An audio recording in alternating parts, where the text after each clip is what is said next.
अस्सलाम वालेकुम। Physics FSc first year हमने स्टार्ट किए हुए हैं और ये तमाम बोर्ड से रिलेटेड है और साथ ही साथ हमने इसका चैप्टर नंबर फर्स्ट तो कंप्लीट कर लिया था। हमने चैप्टर नंबर 2 स्टार्ट किया जिसका नेम हमारे पास है वेक्टर्स एंड इक्विलिब्रियम और इसका हमने topic number 2.9 torque and moment arm आज स्टार्ट करना है। स्टार्ट करते हैं इसकी डेफिनेशन से। So turning effect produce in a body about a fix point due to applied force is called torque और मोमेंट ऑफ फोर्स। मतलब ये हुआ कि जब भी हम किसी भी बॉडी के ऊपर एक फ़ोर्स लगाते हैं, सो फोर्स लगाने से उसमें टर्निंग आ जाए और एक फ़िक्स पॉइंट के इर्द गिर्द वो बॉडी घूमे, टर्न करे, सो ऐसी मोशन को हम कहते हैं टॉर्क कहते हैं। अब यहाँ पर आप देखें, जब भी आप फोर्स लगाते हैं तो आप किसी बॉडी के ऊपर जब भी फोर्स लगाएंगे तो उसके लिए एक एंगल होना चाहिए, एक थीटा होना चाहिए, और उस जिस पॉइंट पर आप फोर्स लगा रहे हैं और जिस पॉइंट से वो बॉडी रोटेट कर रही है उन दोनों के दरमियान हमारे पास जो डिस्टेंस होता है हम उसको पोजीशन वेक्टर आप बोल सकते हैं या बीच में डिस्प्लेसमेंट आप बोल सकते हैं इसका। सो हमारे पास ओवरऑल जो टॉर्क का जो फार्मूला बन जाता है वो हमारे पास बन जाता है torque is equal to F cross d आप बोल सकते हैं, एफ क्रॉस आर बोल सकते हैं। सो हमारे पास फाइनली जो इसका वेक्टर फॉर्म में हमारे पास फार्मूला वो है torque is equal to F R F sine theta और यूनिट वेक्टर हमारे पास होगा। सो हमारे पास ये वेक्टर क्वांटिटी है और साथ में हम इसका अगर यूनिट निकालें तो हमारे पास टॉर्क बराबर होता है फोर्स और डिस्प्लेसमेंट की। तो फोर्स का यूनिट हमारे पास होता है न्यूटन और डिस्प्लेसमेंट का हमारे पास यूनिट होता है मीटर। सो हमारे पास यहाँ पर इसका जो टॉर्क का यूनिट बनता है वो है न्यूटन मीटर सिस्टम इंटरनेशनल में। एक और डेफिनेशन को देखते हैं। सो हमारे पास torque is a quantity that measure the ability of force to rotate an object around some axis या फलक्रम आप बोल सकते हैं कि हमारे पास फोर्स एक ऐसी क्वांटिटी है जो कि हमें बताती है एक बॉडी की एबिलिटी, एक फोर्स की एबिलिटी बताती है कि वो एक पॉइंट पर किसी चीज़ को रोटेट कर सके या एक किसी एक्सिस के इर्द गिर्द उसकी रोटेशन कर सके। इसी चीज़ को हम कहते हैं टॉर्क कहते हैं।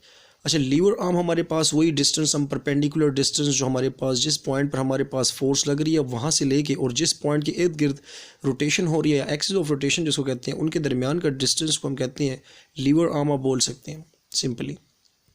और यहाँ पर लाजिम बात है एंगल हमारे पास 90 होगा तो मैक्सिमम टॉर्क की प्रोड्यूस होगी। आगे हम फैक्टर्स देखेंगे कि जिस पर डिपेंड करता है। सो फाइनली हमारे पास टॉर्क इज़ इक्वल टू है force multiply by lever arm या मोमेंट ऑफ आर्म आप बोल सकते हैं। अब हम यहाँ पर थोड़ी डिटेल में जाते हैं कि हमारे पास टॉर्क किन किन चीज़ों पर डिपेंड करती है, factors on which torque depends. So सबसे पहले आप देखें कि हमारे पास जो फार्मूला है उसको हम पहले डिटेल से देखते हैं। तो फार्मूला के बीच में हमारे पास लिखा है torque is equal to R F sine theta. So इसमें हमारे पास जो टी है वो हमें टॉर्क शो करता है और हमारे पास रेडियस शो करता है या distance between applied force and axis of rotation. F आपके पास अप्लाइड फोर्स है, थीटा आपके पास एंगल है between F and lever arm या आप मोमेंट आर्म बोल सकते हैं, इन दोनों के बीच में जो भी एंगल आपके पास आता है। सो मतलब कहने का ये है कि हमारे पास टॉर्क जो है वो इन सब चीज़ों पर डिपेंड करेगी, एफ आर और थीटा पर, इन तीनों चीज़ों पर हमारे पास डिपेंड करेगी। सो सबसे पहले हमारे पास एफ है, मतलब मैग्नीट्यूड ऑफ एफ पर हमारे पास, मतलब अप्लाइड फोर्स पर हमारे पास डिपेंड करेगी।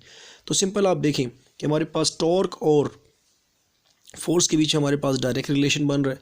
सो जितना आपके पास फोर्स ज़्यादा अप्लाई होगी उतना ही आपके पास टॉर्क भी ज़्यादा प्रोड्यूस होगा। मतलब ये डायरेक्ट रिलेशन है, फोर्स के ज़्यादा होने से आपके पास टॉर्क भी ज़्यादा प्रोड्यूस होगी। सिंपल आप देख लें, आप अगर एक दरवाज़ा है उसको आप बंद करना चाहते हैं, आप अगर हल्की फोर्स उसको बंद करना चाहेंगे तो वो आधा हो सकता है कि वो दरवाज़ा आधा ही बंद हो, लेकिन अगर आप उसको फुल फोर्स उसके ऊपर अप्लाई करें, फोर्स अपनी ज़्यादा करें, तो वहाँ पर जो टॉर्क प्रोड्यूस होगी दरवाजे में वो भी आपके पास ज़्यादा प्रोड्यूस होगी। सेकंड पॉइंट आपके पास इसमें है मैग्नीट्यूड ऑफ पोजीशन वेक्टर। मतलब आपके पास जो पोजीशन वेक्टर है जितना ज़्यादा होगा, मतलब रेडियस आपके पास जितना ज़्यादा होगा एक्सिस ऑफ रोटेशन से लेके अप्लाइड फोर्स के बीच में जितना डिस्टेंस ज़्यादा होगा उतनी आपके पास टॉर्क ज़्यादा प्रोड्यूस होगी। देखिए आपके पास आगे एक न्यूमेरिकल कंसेप्चुअल क्वेश्चन भी आएगा, उसमें भी यही है कि अगर आपके पास स्मॉल स्पैनर हो, इसी तरीके से आपके पास लॉन्ग स्पैनर हो, तो किससे आपके पास आसानी से कोई भी बोल्ट ओपन हो जाएगा। सो सिंपल आपके पास जब टॉर्क प्रोड्यूस करने के लिए अगर आप चाहते हैं कि आपके पास ज़्यादा टॉर्क प्रोड्यूस हो, सो आप उसके लिए जितनी भी लेंथ आपके पास ज़्यादा होगी सो उतनी टॉर्क भी ज़्यादा प्रोड्यूस होगी और फोर्स आपकी कम लगेगी। सो यहाँ पर हमारे पास टॉर्क और रेडियस के बीच में भी डायरेक्ट रिलेशन है।